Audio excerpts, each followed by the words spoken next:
Salve, salve! Esse é o Vem Pra Mesa, o podcast número 1 do mercado imobiliário. Eu sou o Sérgio Langer e hoje tenho o prazer em receber Alexandre Tagawa, empresário, publicitário, escritor e palestrante. Ale, seja muito bem-vindo ao Vem Pra Mesa. Ô Sérgio, muito obrigado pelo convite. Estou honrado de estar aqui num espaço que o Sérgio, né, disponibiliza aí para grandes nomes, né, do mercado imobiliário. E, assim, estou muito feliz de estar aqui com você, Sérgio. Tenho certeza que o nosso papo aqui vai ser de muita informação e quem acompanha, Vem Pra Mesa, vai poder ter aí grandes dicas aí quando a gente fala um pouquinho sobre esse mercado que é uma grande vertical, né, da economia, né? Sem mercado imobiliário não tem economia, né, Sérgio? Não tem economia. E você que está nos assistindo no YouTube, se inscreva no nosso canal, deixe seu like, deixe seu comentário. Se você já trabalhou com a Ale, se você já fez algum plantão da EZTEC, se você conhece toda a história do Tagawa, deixa seu comentário aqui, com certeza ele vai estar ligado aqui. Se você está no Spotify, siga também o canal do Vem Pra Mesa no Spotify. Toda segunda-feira um novo episódio. E deixar um abraço para o nosso patrocinador, o pessoal lá da Plano e Plano, o Everton Costa. Você, corretor de imóveis, venha trabalhar em uma das houses Plano e Plano, são profissionais experientes, reconhecidos no mercado, para te orientar e te ajudar a desenvolver sua performance. Os melhores programas e campanhas de incentivo, cashback ou faixa preta, venha prosperar na Plano. Serão mais de 10 mil unidades lançadas em 2023. Faça parte da família Plano e Plano. Eu vou deixar o link nos comentários. Um abraço lá para o pessoal da Plano, para o Everton Costa. E Tagawa, você virou sobrenome, sinônimo de mercado imobiliário. Que loucura, né, Sérgio? Isso foi em final de 2006 que aconteceu esse movimento. A agência, né? A agência Tagawa atendia muito o mercado de varejo, né?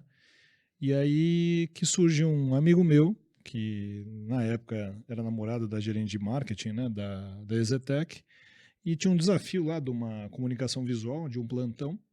E na época, quem estava comandando lá a comunicação não estava entendendo o que a EZTEC precisava, né, nessa comunicação.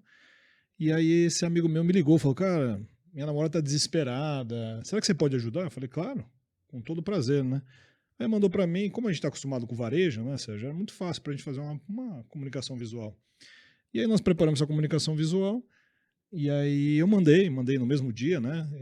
E aí esse meu amigo falou, pô, cara, já tá pronto? Eu falei, cara, isso aqui No mesmo dia. No mesmo dia, Sérgio. Por isso que as oportunidades, elas batem na nossa porta, é importante a gente abrir a porta. E aí o que aconteceu, Sérgio? Aí eu mandei, aí meu amigo falou, quanto é? Eu falei, cara, não custou nada, não, pelo amor de Deus, né? Entendeu? Foi aí que a EZTEC me chamou para conversar. É interessante, porque, olha, nós conseguimos resolver essa comunicação, não teve custo, né? E resolveu um problema que estava existindo para eles lá naquele momento. E eles me chamaram para conhecer, 2006 para 2007. Antes da abertura de capital. Antes da abertura de capital, eu não tinha experiência no mercado imobiliário, né? Sempre fui muito voltado a varejo. E aí eles me deram a oportunidade de começar a atender a EZTEC. A EZTEC, para quem não conhece, para quem é de fora de São Paulo, explica. Sim, EZTEC hoje... Em resumo, o que é a EZTEC? Em resumo, olha, a EZTEC hoje é uma das principais empresas do mercado imobiliário, principalmente aqui de São Paulo. É uma empresa com mais de 40 anos de história. Hoje capital aberto? Capital aberto, são mais de 180 empreendimentos lançados. É uma empresa que tem como sua característica a solidez, né? Uma empresa muito reconhecida. Atua em praticamente todas as regiões de São Paulo, né? São mais de 50 endereços e é uma empresa que tem como premissa, né, a qualidade, né, Sérgio? Então ela é uma empresa realmente muito bem posicionada aqui no mercado de São Paulo e no Brasil também, né, Sérgio? Sim, sim. Essa é a EZTEC. E você, na agência, começa a atender, então, a EZTEC, o primeiro cliente do mercado imobiliário. O primeiro cliente do mercado imobiliário e o único, na verdade, né? Porque nós temos até hoje único. Até hoje único. Claro que quando eles firmaram parcerias, né, com outros incorporadores, aí a gente acabava atendendo, mas eu tenho um contrato com eles de exclusividade, isso há 17 anos. E principalmente nas praças, né, que a gente atua, que a EZTEC atua, a Tagawa é a agência exclusiva. Então já é uma relação, né, de longo tempo, né, Sérgio? Sou muito honrado e grato pela EZTEC por ter aberto as portas para mim. E comecei a conhecer esse mercado. No início eu fiquei um pouco assustado com a velocidade, né, Sérgio? Então um pequeno job virou uma conta grande. Um pequeno job de uma comunicação visual se tornou uma conta grande. E aí eles chegaram, olha, Eu lembro muito do senhor Ernesto falando, né? Japonês, a gente vai ensinar você como é que trabalha na publicidade do mercado imobiliário. Só que, ó, você só vai fazer para nós, né? E aí eles começaram a me colocar em reunião de vendas, me colocar em reunião de marketing, para poder entender qual que era essa dinâmica do mercado imobiliário. Eu já tinha uma velocidade natural, que era por causa do varejo, que o varejo também tem datas e tem uma velocidade importante, né? Demanda, né? Então, o Mas, varejo te deu uma base importante para o mercado sim, imobiliário. mas nada se compara ao Nada se mercado compara. imobiliário, né? Ou seja, nada se Então, compara. o varejo né? tem um ponto de venda, o mercado imobiliário tem um corretor e o stand. Isso, é mais ou menos esse pensamento, né? E aí, assim, a Zetec naquele período, ela tinha 2 empreendimentos por ano, né? Só que em 2007 para 2008, acho que foi nessa data Abriu que capital. abriu capital. Então sabe quando você está na hora certa, no momento certo, Então você viu a empresa fazer o boom, né? vi a empresa fazer o A boom. empresa sair de um tamanho pequeno para hoje uma gigante. É isso aí, Sérgio. E pude acompanhar toda essa movimentação, né? E começamos lançando empreendimentos, né, com uma escala menor e depois lançamos verdadeiras cidades, né, como Cidade Maia em Guarulhos, Jardins do Brasil em Osasco. Se Quantas tornaram, unidades esses projetos? cada uma com mais de 3 mil 3 unidades, mil unidades. né? São projetos gigantescos, 5 empreendimentos em cada um deles, né? Então, e aí começamos a ter experiência em larga escala, né? E isso trouxe para a Tagawa uma bagagem muito grande para esse mercado. Mas o ponto interessante da evolução foi que a Zetec é interessante. O Sr. Ernesto falava muito isso, que assim, antes de ser uma incorporadora, uma construtora, a Zetec era uma empresa de vendas. Porque sem corretor, sem venda, não tem nem incorporação e também não tem construção, né, Sérgio? Então, isso me chamava muito a atenção. Então, o que fez com que eu pudesse acelerar o meu processo na curva de aprendizado nesse setor? Foi entender o corretor. É a Então, ponta final. ponta final. Dias e dias, fins de semana a fio, que eu ficava o dia todo lá, entendendo o comportamento, ouvindo o corretor, como que o cliente chegava no PDV. Então, tudo isso começou a dar muita base para a gente entender qual que era o tiro certo para a gente conseguir ter otimização, né, de recursos, de verba, e conseguir trazer o maior número de visitas para o plantão. O seu trabalho estava ligado diretamente ao corretor. Diretamente ao corretor. Tanto que eu participo de todas as reuniões, né, de vendas que acontecem na Zetec lá, sempre no começo da semana.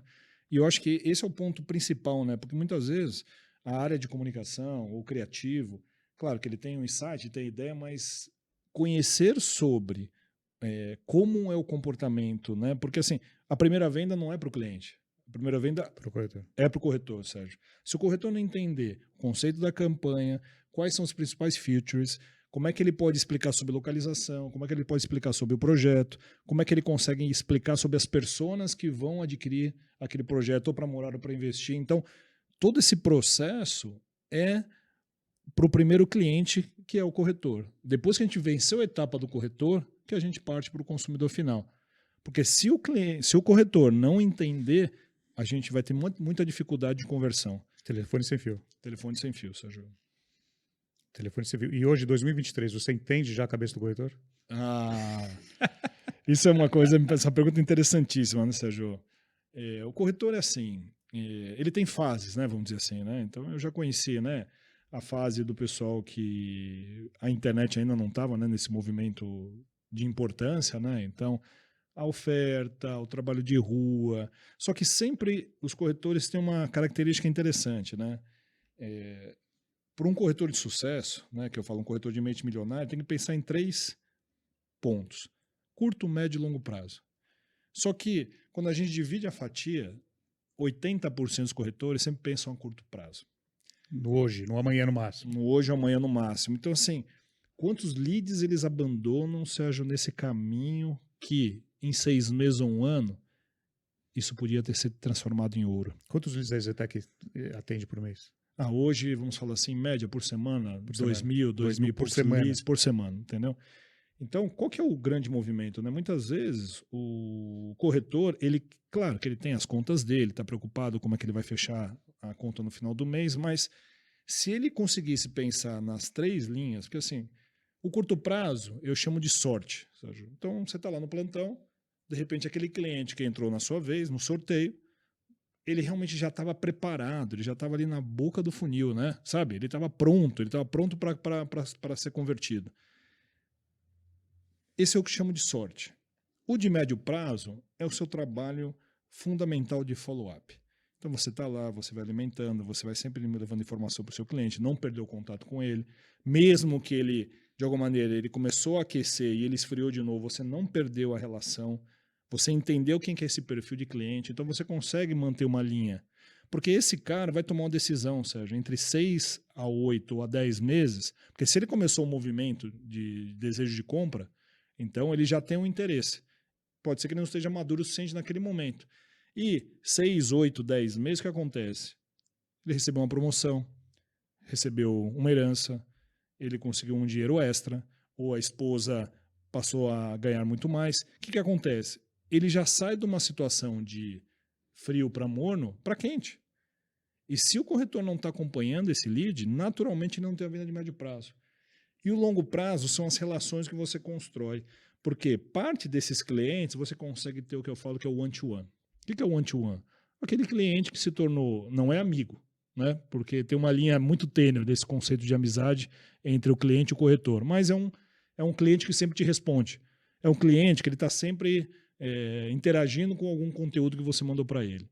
Esse de longo prazo é um cliente de venda recorrente. Se você tratar ele na linha do tempo, então durante 10 anos pode ser que você consiga vender para ele 6, 7 imóveis. Por quê?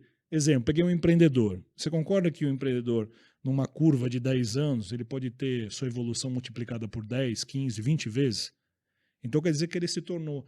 Claro, primeiro ele consegue comprar o apartamento de desejo dele, só que depois ele se torna um investidor. E, naturalmente, a gente sabe que as principais fortunas do mundo estão em imóveis. E, naturalmente, o latino, o brasileiro, ele sabe que é defesa de patrimônio, que ele pode ter valorização, e principalmente quem não está acostumado ou está preparado para fazer investimentos, né, em bolsa ou em ativos, ele ter um investimento alocado em imóvel, ele sabe que é moeda forte. Então, se o corretor ele tem essa inteligência de conduzir esses clientes, que ele conseguiu ter o one-to-one, ele consegue ter vendas de longo prazo. E aí, o que acontece? Curto, médio e longo. O que isso faz? Que você tenha venda constante. O problema E se junta a isso, Ale, a questão da indicação. Não tenha dúvida. Um cliente bem atendido, ele vai indicar para amigos, familiares. Perfeito, Sérgio. Você tocou num ponto fundamental. Um cliente, você imagina a rede, né? Então, assim, ele comprou um apartamento. Amigos, clientes. Amigos. Né? Começa pela até a família. Claro. Irmãos, pai, mãe. Bom. Depois tem primos. E depois amigos e colegas de trabalho. Olha qual o tamanho da rede se você atender muito bem um cliente, né? Eu tomo por conta até a minha experiência, Sérgio. Entendeu? Durante o decorrer da minha vida, eu fui adquirindo imóveis e eu não tive até hoje um corretor. Claro que a gente foi comprando, obviamente... principalmente da Exetec, né? Mas também adquiri imóveis de outras, imóveis usados, tudo, mas eu até hoje não tive um corretor que me acompanhou, que fez então esse você, trabalho. corretor que está nos ouvindo. Aí, ó, uma oportunidade. Aí, Alexandre né, Tagal está carente de um corretor de imóveis para chamar de seu. Não é? É engraçado isso, Sérgio, porque...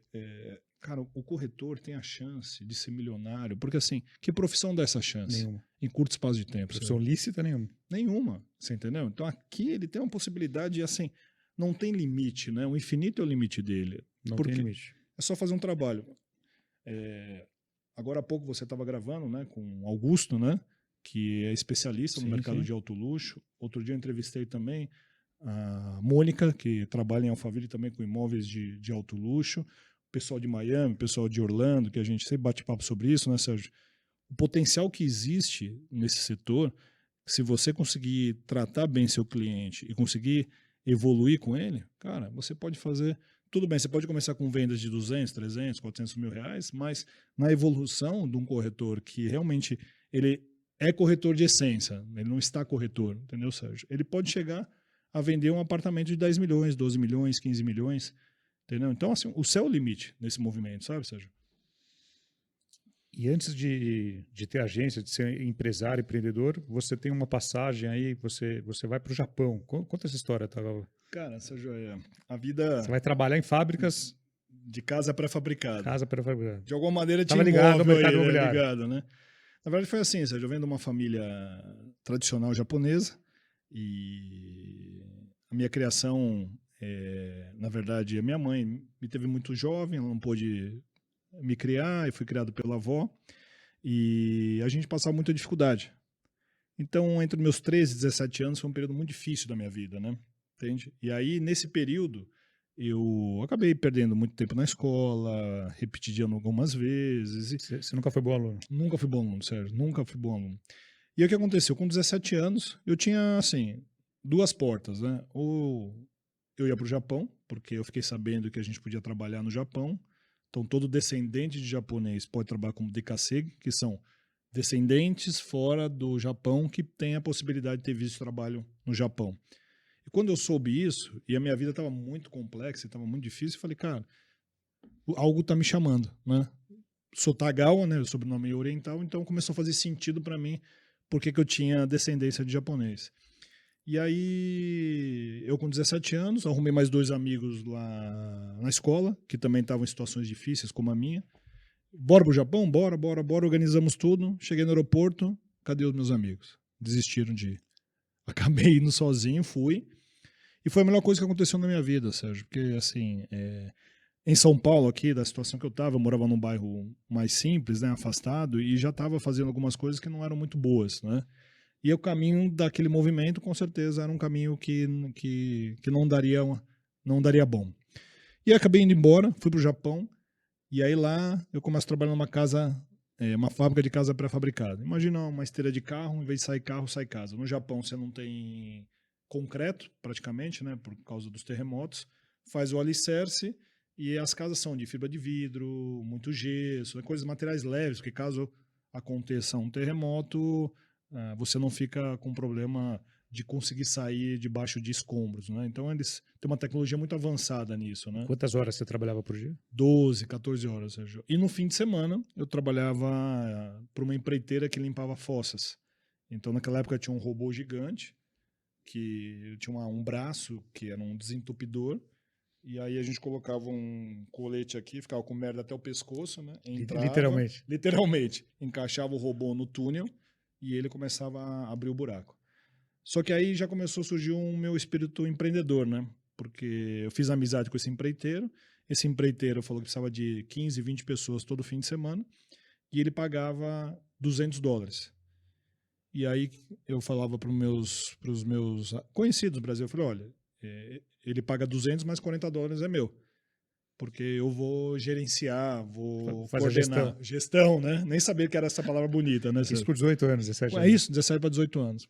E aí eu comecei a fazer isso, então eu conseguia trabalhar na fábrica, fim de semana eu trabalhava nessa empreiteira, e isso começou a acumular um dinheiro importante. E onde né? você morava na época? Morava num alojamento, lá no Japão, eles concentram Simples. japonês simples.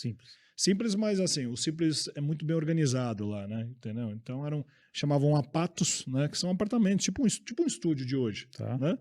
Mas então, dividia com bastante gente. Dividia um apato de 2 dormitórios, mas dormitório que não são com banheiro nada. É simplesmente um quadradinho, né? E lá na época ainda não tinha, quer dizer, podia comprar cama, mas é caro, mas de dormir em tatame, né? Então ficava 2 de um lado, 2 de outro, e a gente dividiu o aluguel, entendeu? E lá você junta dinheiro? E lá eu começo a trabalhar nessa fábrica, começo a juntar dinheiro, entendeu?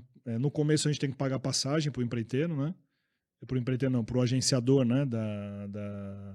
Dos funcionários que eles trazem. Então você paga a passagem, paga o visto e ele faz esse desconto. Depois você paga a passagem, você tem um custo da moradia, que já vem descontado do teu lerite, mas eu estava ganhando na faixa de $2.700, $3.000, né, para trabalhar na fábrica, e ainda conseguia os fins de semana, que dava para mim mais uns $1.500, $1.600, dependendo da semana. Tinha mês que tinha 5 semanas, né? Aí dependia. E aí quantos anos você fica no Japão? Fiquei 1 ano e meio. Um ano e meio? 1 ano e meio.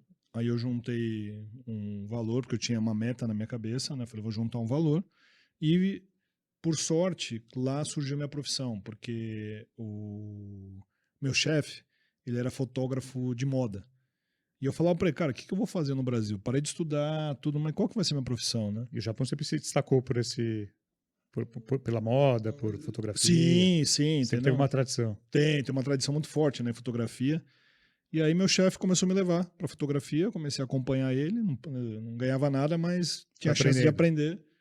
E aí foi aí que eu comecei a entrar pro mercado da publicidade. Aí voltei pro Brasil, aí fui fazer Escola Pan-Americana de Arte, para me aprofundar mais na fotografia. Excelente escola. Aí é uma excelente escola, né? Virou empreendimento imobiliário, né? Né? E aí, daí nós começamos. Aí eu comecei a entrar nesse mercado. Só que eu estava na fotografia. Então, fui fotógrafo da Quicksilver, fui fotógrafo de diversas marcas, mas como fotografia. Rodei circuito de surf, então foi super legal. E aí, só que não ganhava dinheiro, né, Sérgio? Tinha acesso, mas não ganhava dinheiro. Ganhava, assim, para você pagar as contas, vamos dizer assim, né? E aí foi aí que surgiu a oportunidade de um cliente da área de produtos naturais. E em seguida apareceu um cliente de mercado de cosméticos e que falaram para mim, ó, Tagal, eu não tenho agência, eu preciso que você faça materiais para mim. Eu falei, pô, eu não sei fazer esse tipo de material. E aí a resposta foi assim, cara, se vira, né?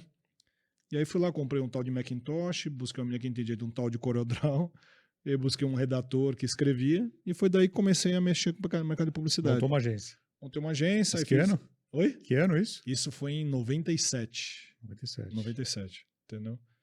E aí um folhetinho, ficou uma bosta o folheto que a gente apresentou lá, sabe? Degradê. Lembra de marca de registro? Fora de marca de registro. Ficou terrível. Mas o cliente falou, cara, você entregou. Era uma feira da cosmética, né? Falou, a partir de agora essa é a minha agência. E aí agora eu quero anunciar em todas as revistas femininas do Brasil. Aí tinha uma coisa chamada mídia. E aí tá bom, vamos lá, né? Você foi aprendendo. Fui aprendendo tudo na raça. Fui fazer faculdade depois, né? Com 37 anos. Com 37 anos? Vou fazer 50 esse ano, mas com 37 eu fui buscar meu diploma, porque minha preocupação era assim, e meus filhos? Quando eles falaram que... Agora, muito do que você via na faculdade, você já estava fazendo no seu dia a dia. Já estava fazendo, não. Aí tirava de letra, né? Aí estava tranquilo, né? Já estava atendendo a Zetec, né? E o mercado imobiliário mudou minha vida, né, Sérgio? Porque a partir do momento que eu tive a chance de entrar nesse mercado, já tinha começado, né, a constituir um patrimônio. Claro que, como não tinha muita experiência de gestão, tudo eu fui buscar conhecimento, né, sobre como é que fazia um planejamento estratégico, como é que liderava, como é que fazia. Porque antes era altos e baixos, né? Quase que quebrei 3 vezes, oficial de justiça batendo na porta, né? Então vivi vários altos e baixos, né, do que é ser um empreendedor no Brasil, né? Hoje assim, ter o YouTube, ter esses conteúdos, né, que os influenciadores disponibilizam é uma outra realidade, né, Sérgio? Hoje o acesso ao conteúdo está muito louco, tá um clique de distância. Tá fantástico hoje. Imagina, como é que você sabia organizar suas finanças, cara? Você não tinha esse acesso, né? Hoje você tem aí, a gente entrevistou um amigo nosso em comum, né, que é o Ganjos, que é o head do Google, e ele falou que no YouTube sobe 500 horas de conteúdo por minuto, Sérgio, de educação financeira. No mundo. No mundo. Olha só o potencial, né, que tem de acesso para as pessoas que querem empreender. De graça. De graça. De graça. Tá lá, gratuito. Concorda? Vem para a mesa. Tá lá, gratuito. Tá gratuito. Mais de 160 episódios. Então, não é? 160 episódios, calculando, são mais, chega a 200 horas, não sei quantas horas que isso... No começo eram 30 minutos, depois aumentou para 1 hora. Então, mais de 200 horas. Mais de 200 horas gratuitas com pessoas muito experientes que estão compartilhando aqui a experiência, a história de vida, como que eles conseguiram chegar lá. Olha a riqueza disso. E antes, como é que fazia para acessar isso? Não tinha. Tentativa e erro, né? Tentativa e erro, né? Entendeu? Mais erro do que acerto, né? Né? Mas persistência, né? Dedicação, vontade, né? Fez com que as coisas caminhassem para o lado certo, né, Sérgio? E você, em 2018, escreve um livro? 2018. Que Filosofia do Bonsai. Filosofia do Bonsai. O que aconteceu? Aí eu tô dedicado à agência. Eu quero o livro ainda, não ganho. Sérgio, você não ganhou um livro? Não ganho Nossa, me desculpa. Eu achei que tivesse entregado para você. A próxima vez. Nossa, próximo encontro seu, um livro era autografado. Autografado, com certeza. Foi assim, Sérgio. A agência já tinha evoluído, graças a Deus as coisas começaram a dar certo, né? O mercado imobiliário, a gente começou a evoluir rapidamente, né? A Zetec começou a fazer muitos lançamentos, teve ano que a gente lançou acho que 17 empreendimentos. 17 empreendimentos? Foi uma loucura. Praticamente numa cidade, talvez Guarulhos, Osasco, que é do lado, mas... Isso, mas imagina só, 17 lançamentos, então assim... É muita coisa. Uma loucura. Esse foi acho que 2013, que foi ali, né, um movimento muito forte no mercado imobiliário, né? E nós conseguimos colocar tudo isso de pé e ali a gente já estava, né, com uma experiência muito grande. Fomos evoluindo. Só que aí em 2018, Sérgio, eu sou deparado com um problema de saúde. Eu tive um esôfago de Barrett, que é você tem a hérnia de hiato, você tem muito refluxo. Então, o que aconteceu? Eu comecei a ter muito refluxo e aí o suco gástrico do meu estômago subia para o meu esôfago e começou a criar uma anomalia. E aí as células começam a tentar se defender. Então, é como se fosse uma mutação. E assim, sempre fui esportista, sempre achava que era, né, infalível, né, tudo.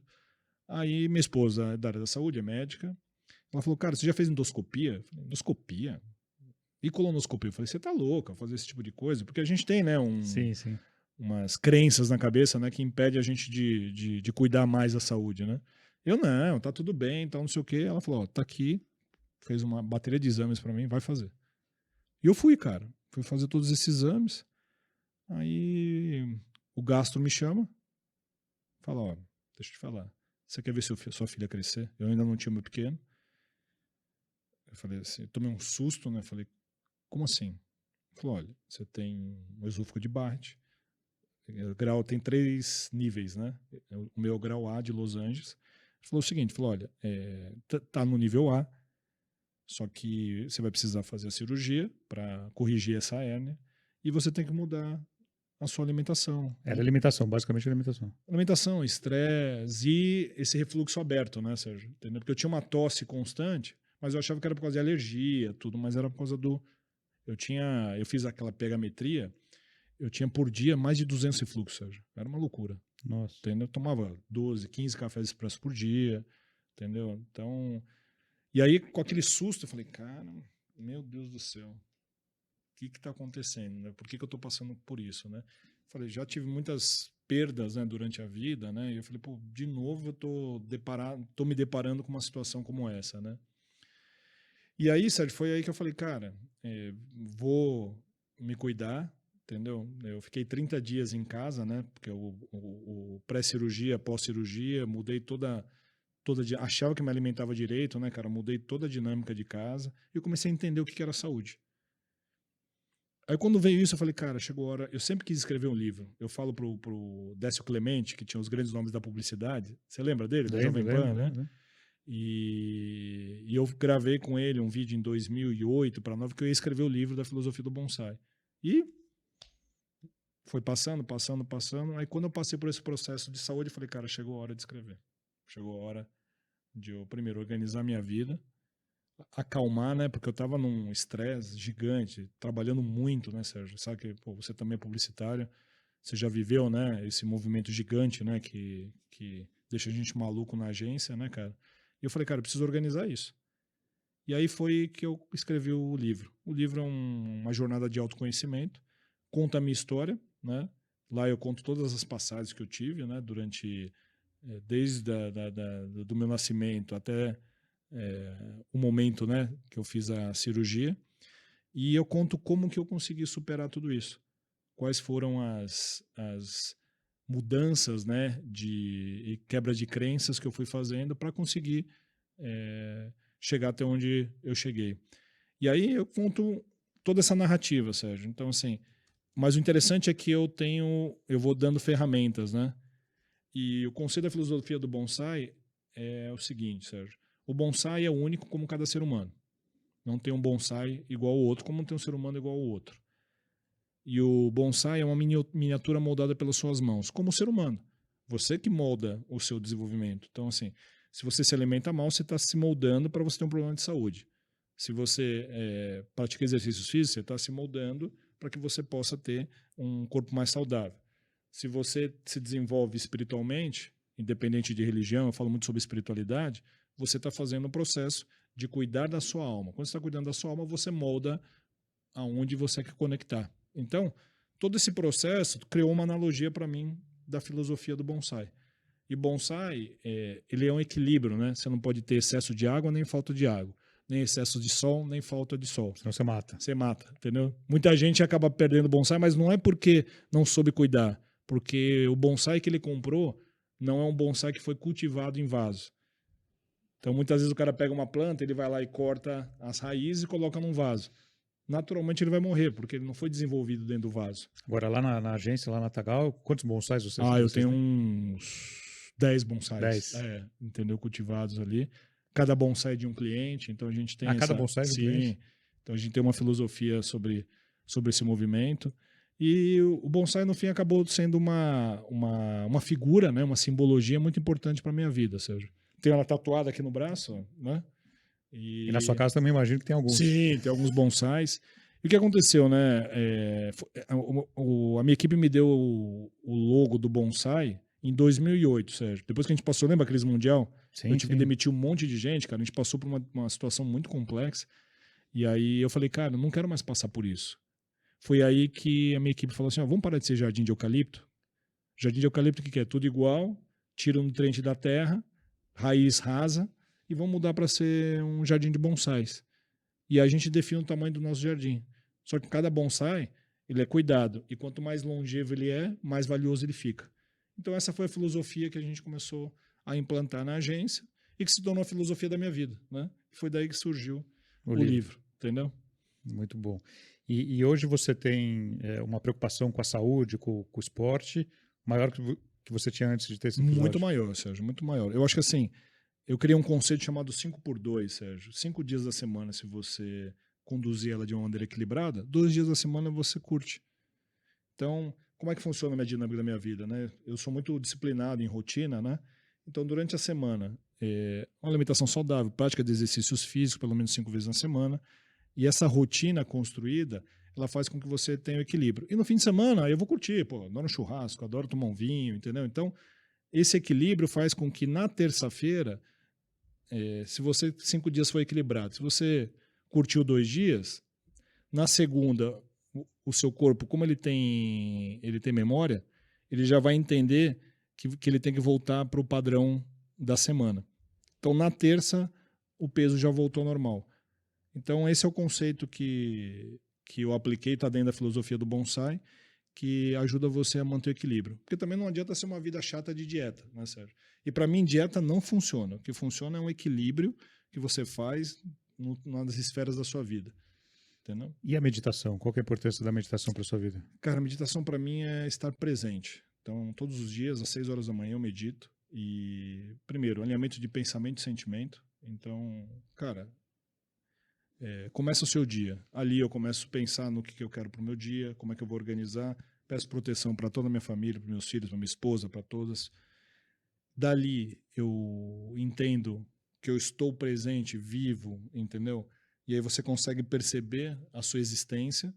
E ali eu tenho minhas dinâmicas, eu tenho minhas leis universais, que eu tenho 2 mantras que eu falo eles repetidamente para poder me trazer ao presente.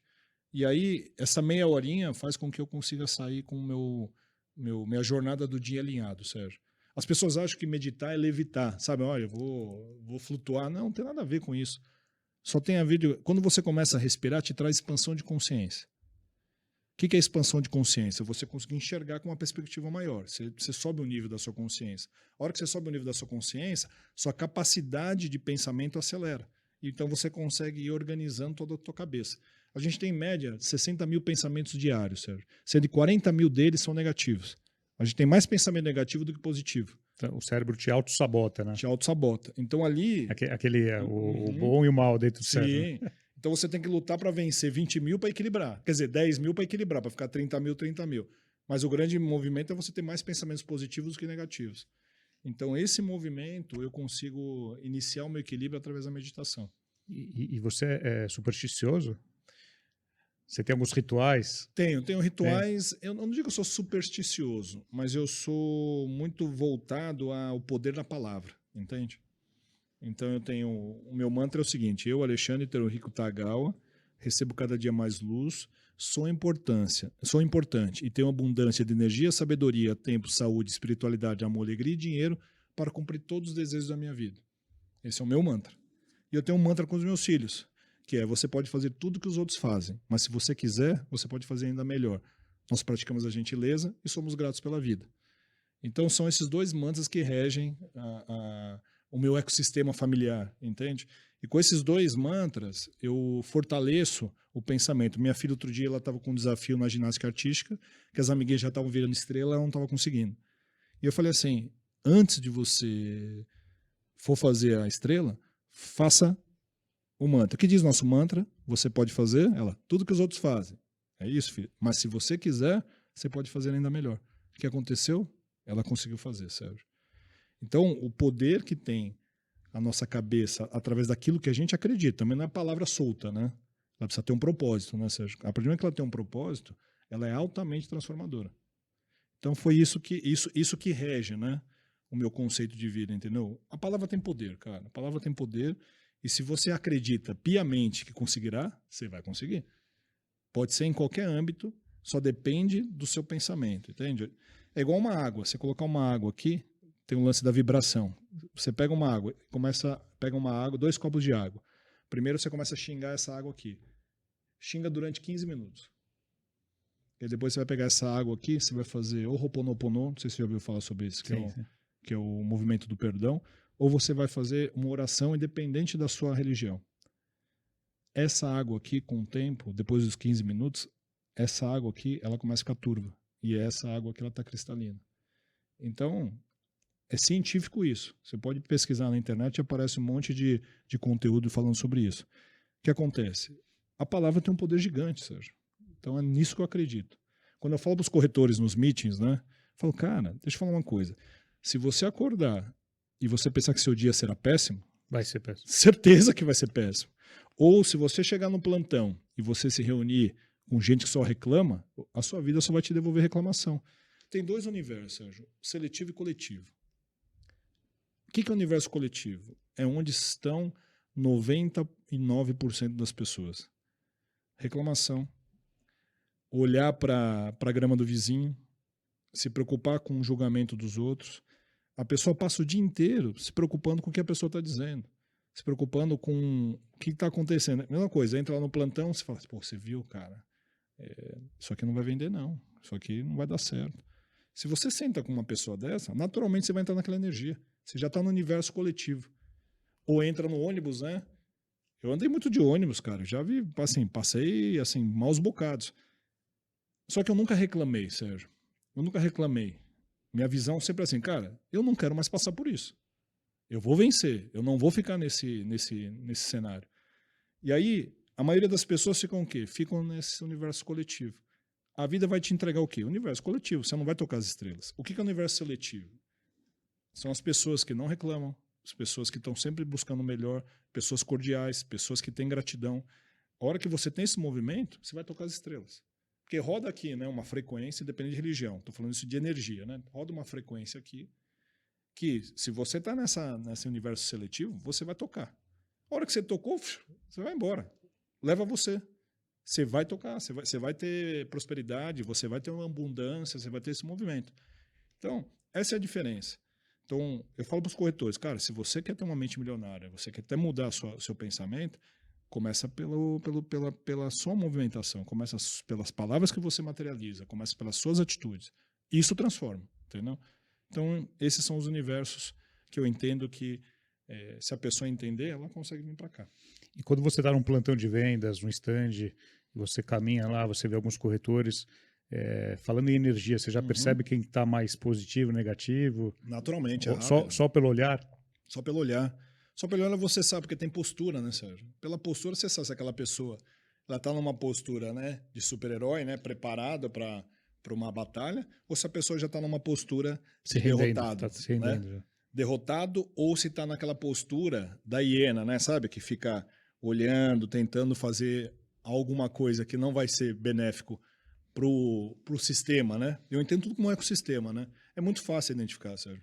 Por isso que eu falo para os corretores, eu falo, cara, se você fizer, eu tenho um ciclo do dia, né? Que são 18 passos, né? Sim, eu já vi. Se você fizer esses 18 passos, cara, e fazer por repetição, e disciplina, e consistência, cara, você se tornará um milionário. Agora, a EZTEC tem 2 houses de vendas, né?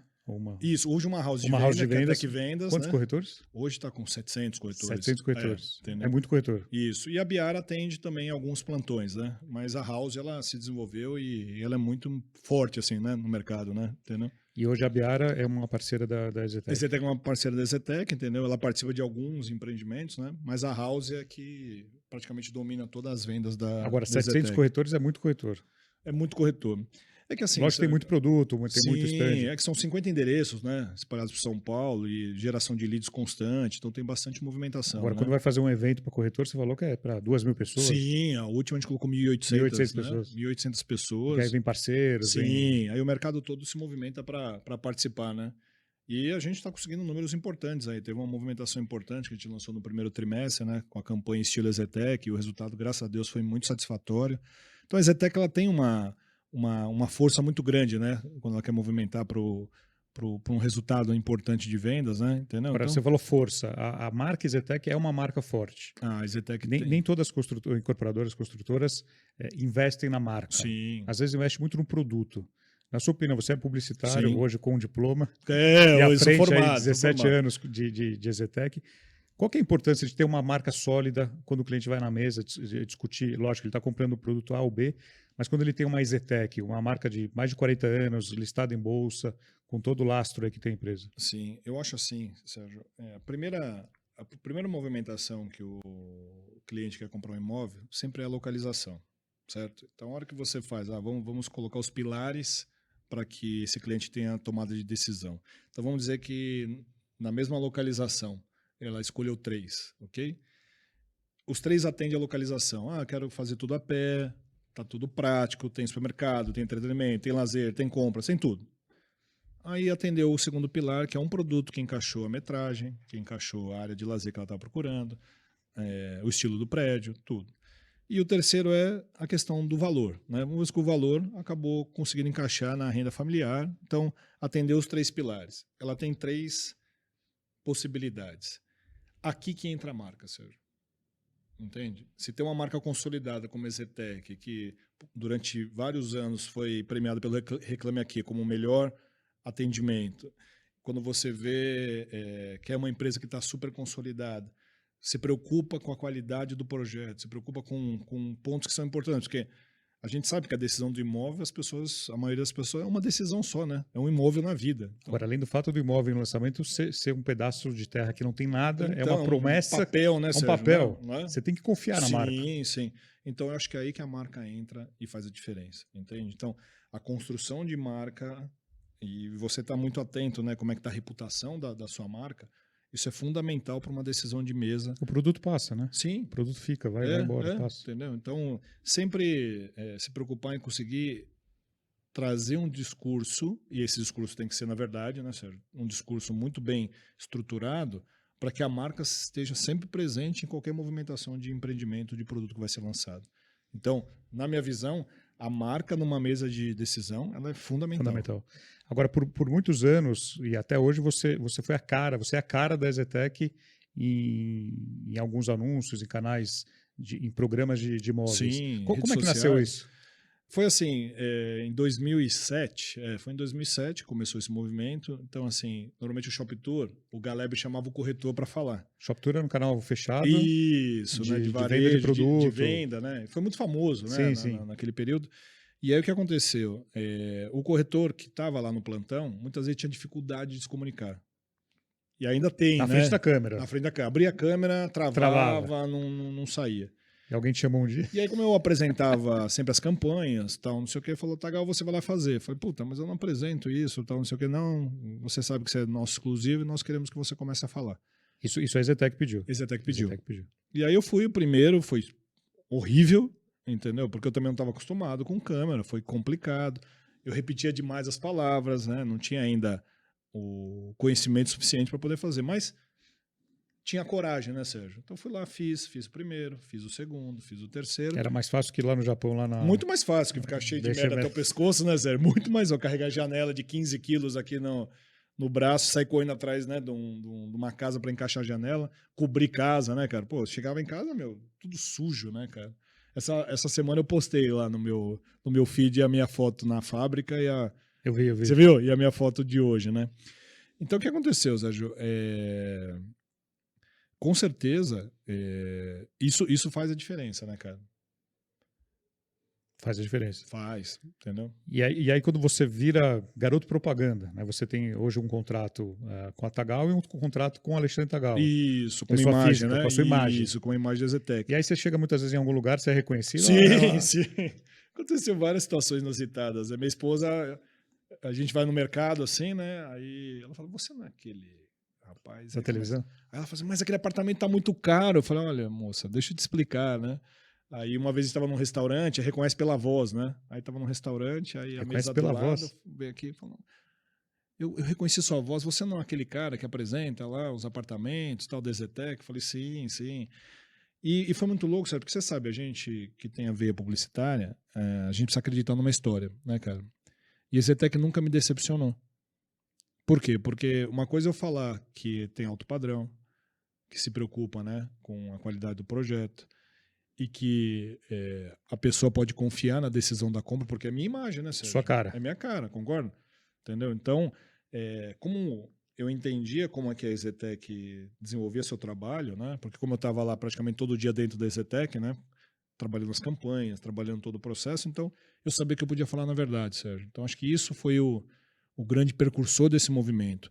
Porque não dá para falar do jeito que eu falo, porque assim, eu não sou ator, eu não sou apresentador. É você. Sou eu, né?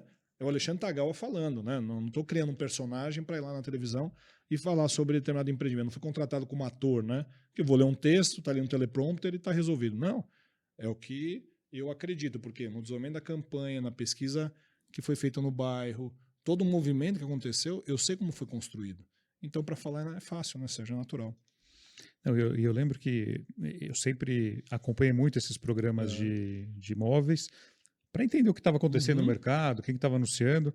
E aí sempre eu vi o Tagawa mostrando e eu falava, não, ele deve trabalhar na EZTEC. Até eu entender Sim, que papel que eu não tinha, era. né? Mas assim, eu acompanho o Tagawa há muitos anos. Eu falo, eu acho que acho que eu tenho mais minutos de TV do que o cara da Casas Bahia e lembra do Bombril? Lembro. Né? Entendeu? Porque assim, eu apareço por semana e se calcular a minutagem disso é uma loucura. Mas a parte de performance, vídeos nas redes sociais, tudo, então assim, é bastante tempo de Alexandre Tagawa na TV, né?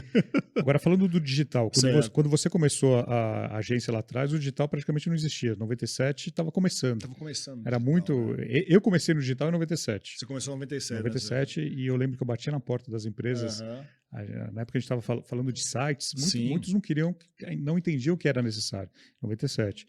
Depois, no início do ano 2000, começou a crescer um pouquinho, mas ainda era fraco. Quando é que vocês entenderam na agência que o digital tinha mudado e na época você fez uma parceria com o pessoal, depois você internalizou. Internalizei. Como é que foi esse crescimento do digital? Cara, esse movimento começou assim com mais força. Eu posso falar que foi em meados de 2012 para 2013, sim. que foi o momento que eu falei, cara, preciso ter isso aqui dentro. A como transformação disciplina. tá gigante, entendeu?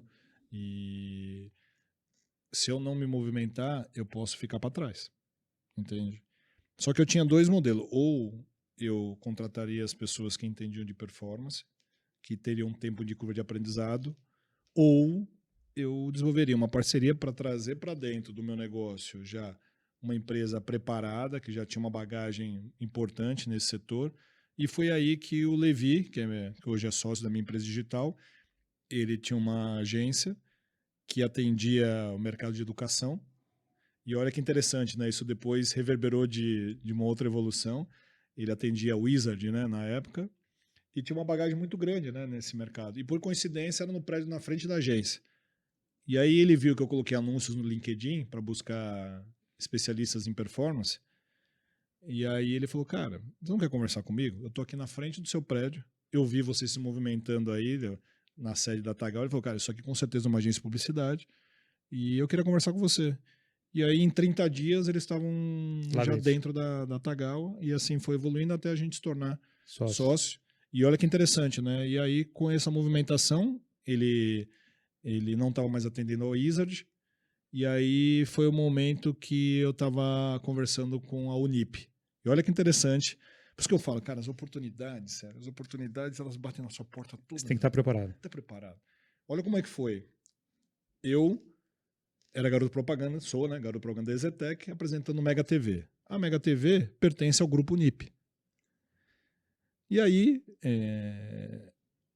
o Fernando de Gênio, que é Fundador do que grupo. é o sobrinho, né? Entendeu? E ele toca diversas empresas do grupo, né? E ele falou, cara, será que você pode chamar o Tagal aqui, falando pro gerente dele, né? Chamar o Tagal aqui porque eu estou interessado em comprar salas comerciais. E a EZTEC não para de me perseguir aqui na internet. Aí esse gerente me ligou e falou, Tagal, você consegue colocar um corretor aqui com o Fernando de Gênio? Eu falei, corretor? Vou eu, né? Você tá de brincadeira, né, cara? Quanto tempo eu levaria para conseguir estar com o cara? Pelo menos 2 horas, porque o cara ia lá e eu tinha... Como eu tinha salas comerciais no prédio que ele estava querendo comprar, eu falei, cara, ele vai ver minhas salas, né? Aí o Guazelli, que era o diretor dele, né, me ligou, falou, não, o Fernando vai, e ele falou, cara, mas vai o Alexandre Tagal? Eu falei, não, vai o Alexandre Tagal. Marquei com ele, era no Neo Corporate ali da EZTEC, na Shukri Zaidan. Fomos lá, mostrei as salas para ele, aí no final ele acabou não comprando as salas, mas ele falou, Tagal, a EZTEC me persegue. Eu abro meu celular, aparece a EZTEC. Eu entro no meu computador, aparece a EZTEC. Cara, como é que você faz para perseguir a gente? Como é que você consegue fazer isso? Eu falei, eu tô assumindo o EAD da Unip e eu quero que você persiga os alunos. Então foi aí que você entra no segmento de educação. De educação, cara. E da onde foi? De uma simples oportunidade de mostrar uma sala. Pelo mercado imobiliário. Pelo mercado então, imobiliário. O mercado imobiliário te levou para... Você entende? Por isso que eu sou muito grato, cara, ao mercado imobiliário, à EZTEC, porque assim, cara, a Unip apareceu para mim dessa maneira. Agora, você imagina se você não presta atenção? Ah, não, peraí, eu vou mandar um corretor. Vou mandar um corretor. Eu tinha perdido a oportunidade de ter a Unip como conta durante 10 anos. Podia até vender anos. as salas, mas não ia ter um cliente. E aí ficamos na Unip durante 10 anos. Agora nós estamos na FMU e mais um grupo norte-nordeste chamado Selma. E foi assim que eu entrei no mercado de educação. E até agora já são mais de 1 milhão de alunos matriculados, Sérgio. 1 milhão. Com a nossa geração de leads, nosso funil, né, de vendas, 1 milhão de alunos. E o que você pode traçar de parecido do mercado imobiliário para a educação, ou é totalmente diferente? Eu acho que a persona, saber identificar a persona. Saber identificar. A estruturação do funil de vendas, entendeu? Então, assim, desde o início lá, né, do funil, então, você conseguir construir as campanhas com a persona correta, sabe? Com o criativo certo, com os copies bem estruturados, apelo comercial, né? O mercado imobiliário também precisa muito sobre condição comercial, apelo comercial. Isso move, né? Então, acho que essa estrutura é muito parecida e até o aquecimento do lead. Então, exemplo, o cara se interessou. Claro que no mercado de educação, ele é muito mais automatizado, né? Porque o cara se matricula, sempre precisa falar com alguém, né? E o ticket é mais baixo. E o ticket é mais baixo, né? Entendeu? Então, você tem lá o funil que ele pode fazer a inscrição online, 100% online. Mas tem um processo ali dos leads que não converteram, que eu tenho uma equipe de CRM. Você não pode abandonar. Uma equipe de CRM muito forte, conectada a um telemarketing, que está lá, ativando. Ah, o cara teve uma dúvida ali na inscrição. Peraí, vamos juntos. Abre seu computador, abre seu celular, vamos junto na jornada. Então, esse processo de estar muito próximo ao cliente, ele tem uma semelhança com o mercado imobiliário. Então, no funil, até o aquecimento dele, vamos falar assim, até transformar esse lead em visita, né? Isso é muito parecido com o mercado de educação. Agora, tem a sazonalidade, pelo menos vestibular tem algumas épocas do ano, não é sempre. Sim. Mas tem outros cursos que você pode vender ao longo do ano. Está mudando muito, Sérgio. As entradas antes, que eram só... Era só uma vez no ano, né? Antigamente era uma vez. Era uma vez no ano, não, agora nós depois temos passou 4 duas. Ciclos. 4 entradas. Já tem 4. Tem 4 entradas. Claro que é a principal no começo do ano, por causa do Enem. Isso para faculdade. Isso para faculdade. Mas pós-graduação... Pós-graduação é direto. Direto. Você consegue... E curso técnico também, livre é direto. Direto, captação direta, entendeu? Então, e às vezes o mesmo cliente ele faz a faculdade, depois ele faz uma pós, faz o curso livre, né? Entendeu? Que é o acompanhamento do lead, né? Ele fica para... E uma coisa importante que eu acho que a gente trouxe de aprendizado é porque no fim os dois acabam... Porque na educação tem muito mais recurso. A vertical educação é muito mais forte que a vertical do mercado imobiliário. Porque investe muito, né, nas plataformas. Então, tudo que vem de novas tecnologias, novas tendências, a educação recebe primeiro. E como a gente atende os principais players desse mercado, então nós somos os primeiros a receber, a testar. Já Então, utilizar isso. toda tecnologia que chega, a gente está testando. E aí que a gente faz curva de aprendizado, traz aqui para o mercado imobiliário. Então essa troca é muito rica, sabe? Nesse movimento, e também oxigena todo o meu time, né? Porque muitas vezes ele fica muito fechadinho no mercado imobiliário, então quando trabalha nesse meio ele abre a mente, né? Agora, você comentou do digital, da importância do crescimento e o offline, né? A televisão, o jornal, revista, a mídia out of home. Certo. O que você pode falar desse... Cara, eu acho assim, tá em transformação. Claro que o digital se tornou, né, uma fatia importante, né, da movimentação, mas eu acredito muito no cross-mídia, né? Então, O cliente é o mesmo. é o conceito multitela, né? E o cliente é o mesmo, ele passa por lugares diferentes. Isso, ele passa por lugares diferentes. Então, vamos falar um circuito da nossa vida, né? Eu não sei o que você assiste cedo, mas eu assisto 2 jornais, entendeu? Ou eu estou na CNN, ou eu estou no Bom Dia São Paulo, Bom Dia Brasil. E aí eu vou circulando até os meus filhos ficarem prontos, porque ali estamos tomando café, fazendo movimentação. Mas antes disso, eu já chequei valor econômico, já chequei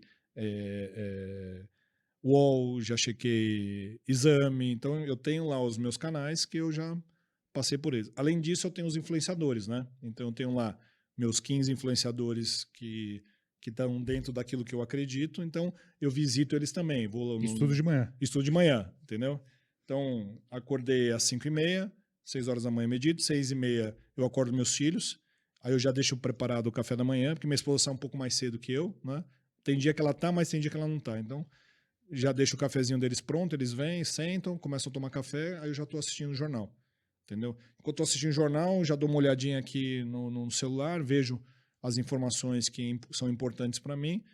Já rodei também os influenciadores, né? Para stories e feeds tem alguma coisa interessante. Já criei um pouco de massa crítica. E o jornal físico? Jornal físico, ainda valor. Pega? Valor. Mas ainda tá lá. Mas é papel ou é papel? Digital? Eu ainda gosto do valor econômico impresso, entendeu? Mas é o único que eu tenho.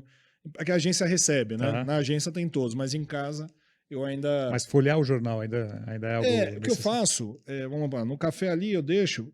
Principalmente, eu dou uma lida muito na capa, né? Para ver quais são as principais matérias que estão ali. E eu vejo se tem alguma que eu vou dar uma aprofundada maior, né? Então, é mais ou menos assim que eu começo o meu dia, né?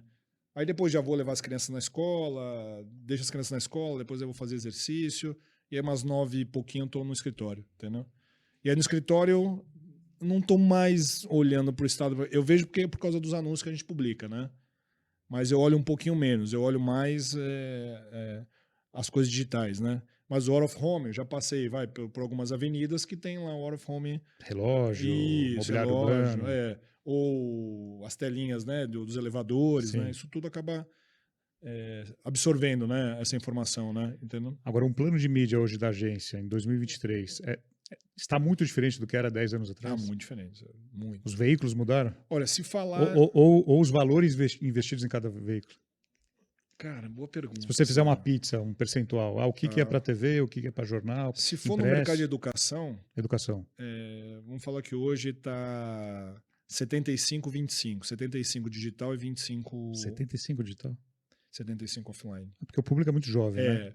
A não ser algumas praças, como São Luís do Maranhão, Piauí, que ainda tem outdoor, que funciona muito bem, entendeu? E TV é barato, Isso, e TV é muito barato, então você acaba fazendo um volume maior. São Paulo, exemplo, FMU, 100% digital. 100% digital. 100% digital. Fazemos de vez em quando out of home e fazemos um pouco de metrô, mas é bem pontual em datas específicas. Mas o fluxo é totalmente digital, entendeu? Agora, olhando para o mercado imobiliário, a gente tem muito... vamos falar que hoje 60-40, 60 digital... Não, desculpa, não. Nós estamos ainda muito fortes. Vamos falar que num investimento hipotético, vamos falar que que você tem um plantão de vendas, né? Que você tem um custo, né, de operação de plantão. Vamos dividir em 3 fatias. Uma fatia para o plantão, uma fatia para o offline e uma fatia para o online. Tá. 33,3% para cada um. Então está mais ou menos nessa concepção. Entendeu? Agora, a televisão, que há 10 anos atrás... Você fazer um anúncio, era certeza que o telefone ia tocar, que o site ia bombar, que o plantão ia encher. Hoje a TV caiu muito. É que a gente acabou direcionando melhor, né? Então antes a gente chegou a fazer TV aberta, tal, mas tinha um nível de dispersão importante. Então hoje o que a gente faz? Pay TV, Canal fechado. Canal fechado. A gente mensura através do QR Code, né? A gente consegue ver. E as TVs de varejo, que continua ainda tendo uma movimentação importante. Então, YouTube também. Agora, sim, YouTube não é uma TV, mas é um sim, canal, né? Sim, fazemos YouTube, bem segmentado, mas fazemos, né? Estamos no movimento TikTok, já tivemos aí, acho que a terceira ou quarta venda pelo TikTok. Então também é uma plataforma que, para o mercado imobiliário, ela começa a trazer uma aderência. Claro que os corretores autônomos que souberam explorar essa ferramenta, eles estão se dando muito bem, porque todo mundo gosta de ver casa, né? Sim. Entendeu? Então, e tem muitos influenciadores que apresentam as casas de uma maneira muito Sim, especial, sim. né, A gente cara? estava com o Né? Augusto Braga aqui agora. Augusto Braga, né? Estrelou a Ricardo campanha da Martins, Santander. né, cara? Né? O Santander escolheu o Augusto para fazer uma campanha em horário nobre Então, né? Olha que para legal, apresentar né? um concurso. Agora, você acompanha muito de perto a produção de filme, essa Uhum. questão. A produção de filme mudou muito nesses últimos anos. Um filme que era para TV hoje, quando você pensa no digital, você tem que repensar o roteiro, o formato. Tanto que, assim, numa diária que a gente fecha com uma celebridade, uma personalidade, um influenciador, tudo, nós temos metade do tempo destinado ao digital e metade do tempo destinado ao offline. Então a gente faz, claro, o roteiro de publicidade padrão, que é aquele roteiro, né, para você poder gravar um filme de 30, de 60, mas eu tenho diversas pílulas, Os cortes, né, os cabeças formatos. e principalmente assim movimentos, né? Entendeu? Então o TikTok é muito do movimento daquele microsegundo, né? Então, sabe, a posição, o movimento, Cada um tem né? um conteúdo muito específico. Não dá para aproveitar o mesmo. Não Né? dá. Você Não. tem que produzir de acordo com o meio. O offline não necessariamente vai funcionar no online Não mais, entendeu?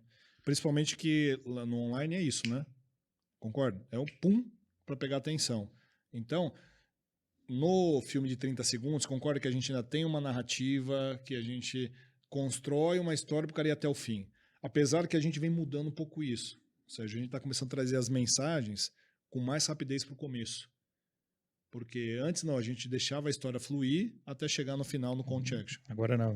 Por conta digital mudou. Você Por tem que conta prender a atenção no digital, início. Até os filmes de 30 segundos, 60 segundos estão mudando. Agora, a questão contratual também. A Exetec agora fez com a Mariana Weicker. Com a Mariana Weicker. A forma de contratação mudou, porque antes você estava preocupado com o canal aberto, com o canal fechado.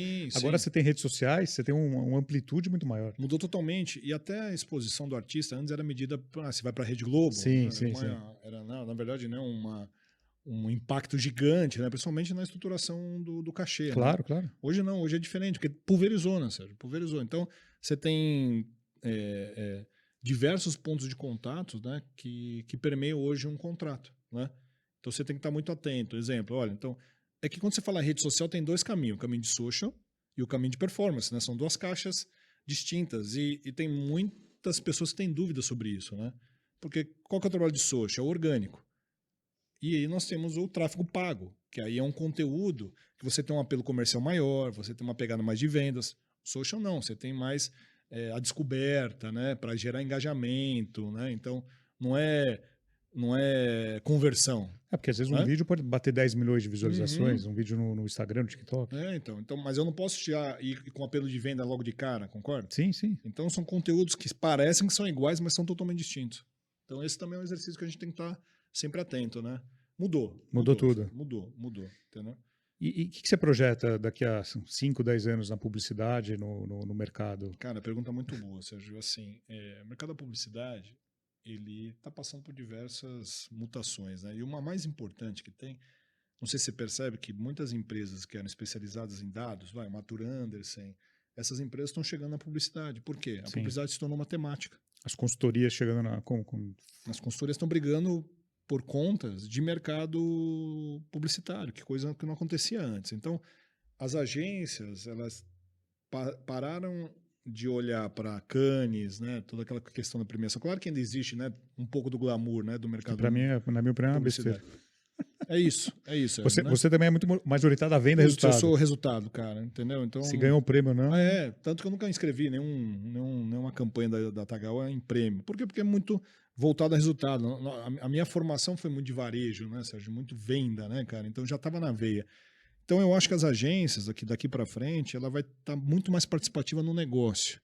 ela se torna um braço de marketing, entende? O que é o Tagawa já é faz tempo, principalmente com a Zetec. Isso, com a Zetec. Ela já é uma extensão do departamento de marketing, não é um prestador de serviço. Mesma coisa acontece com a FMU, mesma coisa acontece com o Grupo Selma, agora a gente está atendendo a Sony Pictures. Então tem esse olhar para esse movimento, porque o cliente, ele não tinha muita, não digo que não tinha noção, mas o cliente agora, ele tem uma percepção diferente, ele sabe que ele pode buscar o ROI, entendeu? Do que ele faz ali em qualquer movimentação que ele faça em comunicação. O ROI, para quem não sabe, é retorno sobre investimento. Isso, retorno sobre investimento. Desculpa, gente, retorno sobre investimento. Então, eu acho que esse novo olhar que está acontecendo é fundamental para a evolução. E tem um outro ponto que está acontecendo, eu não sei se a palavra certa é juniorização, entende? Mas você percebe que as empresas, no decorrer do tempo, até não sei, para se tornar mais eficiente, mais saudável, ela deu uma juniorizada. Então, você manter uma pessoa de performance, manter uma pessoa de dados, A pessoa boa é caro. É caro, você entende? Então, isso pesa demais para as empresas. Então, ela tem como expectativa que a agência ela traga esse olhar, entende? Então, é um trabalho muito próximo. Para mim, tem que estar marketing, vendas, produto. Isso aqui tem que estar conectado. Não dá para a agência pensar sem saber como é que roda a equipe de vendas e como é que roda o desenvolvimento de produto. Acho que isso aqui passou a ser uma única estrutura. E isso aqui precisa andar muito conectado, porque senão você não consegue encontrar o caminho. E uma coisa que o digital ajuda, né, Sérgio? Você sabe muito bem disso, porque contratava um flight de Rede Globo. Qual que é a mensuração? Claro que crescente número de visitas no site, o telefone GPS, que tocava, né? Isso, os GPS, o GRP e TRP, né? GRP, isso eu aprendi na faculdade. Nunca usei porque nunca trabalhei com off. Verdade. Mas aí o que acontece, Sérgio? O digital te proporciona a possibilidade de mensuração. Mensura tudo. Então, claro que isso acabou também favorecendo a crescente do digital pelo fato de conseguir mensuração. Você sabe, a cada R$1 investido, você sabe onde ele está Quanto volta sendo colocado e o que vai trazer de retorno. Então, acho que isso também trouxe para o cliente uma leitura diferente desse movimento. E quando se fala de mercado imobiliário, que é um mercado imediatista, né, Sérgio? Você sabe disso, né? Ele funciona para a semana, né? Pode fazer o que for. No máximo no final de semana. Não vendeu, cai tudo. Cai tudo, né, cara? Entendeu? Agora, como é que você derruba um flight na Rede Globo? Muitas vezes o incorporador não entende isso, né? Mas você comprou um flight em TV, você não vai conseguir voltar. No digital, se pilota dia a dia, né? Você tem corrige, um controle você troca maior. a cópia, a imagem, você entende, muda cara? o público. Muda o público. Então, você tem uma... qual que é a diferença? Antes a gente tinha um transatlântico na mão. Por quê? Porque aí, para você frear, demorava um tempo. Agora não. O digital é uma lancha offshore, né? Você pilota aqui, você muda para cá, você gira. Então, hoje, eu acho que a publicidade tem uma visão melhor sobre onde está sendo investido. E precisa juntar offshore com transatlântico para você chegar, né, numa solução ideal para que o cliente consiga ter o seu melhor resultado. Então, acho que esse é o movimento, sério. Muito bom, Tagawa. Estamos chegando ao final aqui do nosso episódio. Quando a conversa é boa, passa rápido. Sim, cara. Não, quero te agradecer. Poxa, foi um bate-papo aqui. Foi legal. Te agradeço. Pude contar um pouquinho da minha história. Claro. Né? Falamos sobre publicidade, falamos sobre mercado imobiliário. Nossa, foi uma delícia. Nem sentiu o tempo passar, né, cara? E para a gente encerrar aqui, eu gostaria que você deixasse uma mensagem final para todos que nos assistem, nos ouvem. Você que está no YouTube, deixa o seu comentário. Você no Instagram, siga o Tagawa, siga o Alexandre, @Ale Tagawa. Marca a gente no Instagram, @Vem Pra Mesa Podcast, @Sérgio Langer. Acompanhe o conteúdo do Tagawa, que é muito legal nas redes sociais, um conteúdo muito humano. Ele traz um pouco da família, trabalho, Sim, o lado... Ele faz... Quantas vezes por dia você faz esporte? 2? Eu faço... Tem dia que 2. O dia dele tem 28 horas. Ele já bateu a meta de exercícios no mês de março. Sim, já foi tranquilo, cara. Já tem... Mas siga o Ale no Instagram, tem muito conteúdo legal, muita mensagem importante que ele estuda, aprende, ele transmite de forma genuína para todos. E, mais uma vez, obrigado, Tagawa. Sou seu fã aí desde o tempo de Mega TV, cara. De Shop Tour. Poxa, que legal. Para mim é uma honra estar gravando com o Alexandre Tagawa. Você que é de fora de São Paulo não conhece, siga o Alexandre Tagawa, com certeza você não vai se arrepender. E uma mensagem final para a nossa audiência aqui. Legal. Eu acho que assim, a gente falou aqui sobre trabalho, sobre vida, tudo, mas eu acho que o mais importante de tudo é ter um propósito, Sérgio. Eu vou falar um pouquinho sobre isso, porque eu acho que assim, eu tenho como missão de vida levar para as pessoas, né, que estão nos assistindo, assim, teve 3 amigos meus, amigos que são conhecidos, né, que foram gerentes de marketing e tudo, e eles sempre falam para mim que queriam pivotar a carreira, e olha que incrível, viraram corretores, tá? 3. Viraram corretor? E olha que legal isso aqui, Sérgio. Aí eles falavam para mim, puta, Ale, tô cansado, pô, eu vou lá, gerente de marketing, chego lá, vou super bem, tal, não sei o quê, carreira corporativa, chego num ponto que acontece, não tô feliz. Aí vai de novo, entra em outra empresa, constrói tudo de novo. Eu falei assim, olha, já ouviu falar sobre o conceito do chuchu? Sim, você me Sim, comentou eu te semana contei, passada, né? mas fala Posso sobre falar, isso, pessoal, fala, aqui? claro, é muito bom. Então, o que você tem que prestar atenção na sua vida? Você já comeu chuchu? Que gosto tem? Não gosto de nada, concorda? E aí você precisa sempre colocar um temperinho nele para dar um saborzinho. Mas continua sendo chuchu. E é o que eu falei para esses 3 conhecidos meus, amigos, que a vida dele estava com gosto de chuchu. Então, a minha mensagem que eu queria deixar para vocês, perceba se você não está comendo chuchu todos os dias. Isso é muito importante, sabe por quê? Porque assim, a vida passa tão rápido e o tempo não volta. Então, se é para você ser o melhor corretor de vendas, que você seja esse cara ou essa mulher. Você não pode fazer as coisas pela metade, porque a vida vai te devolver pela metade. Se você é um dono de construtora, se você é um profissional que trabalha aí no ecossistema, arquiteto, engenheiro, cara, faça o seu melhor. Faça o seu melhor sempre. Por quê? Porque é desse movimento que vai te levar aonde você menos espera. Porque se você está sentindo gosto de chuchu, pode ser também que você não está fazendo aquilo que você gostaria de alma. Então, a minha sugestão é, corretor, não esteja corretor. Seja corretor. Porque isso tem uma grande diferença. Porque assim, as pessoas não acreditam na profissão de corretor de vendas, de imóveis. Por quê? Porque ela lembra do conceito, eu sempre fui ex isso, ex aquilo, agora estou corretor. Cara, não. É uma profissão, primeiro, uma profissão linda, te dá a chance de você ser milionário em curto espaço de tempo. E olha, está mudando a maneira do mercado enxergar para um corretor de imóveis. E para você que é desse setor fantástico do mercado imobiliário, cara, faça o seu melhor, entendeu? Faça o seu melhor, porque aí sim você vai conseguir, através do seu trabalho, te levar onde você deseja. Isso é ter propósito. Então, preste atenção se você não está comendo chuchu muito todos os dias. É uma grande dica que eu deixo para vocês. Muito bom. Bom, é isso, pessoal. Semana que vem tem mais. Tchau.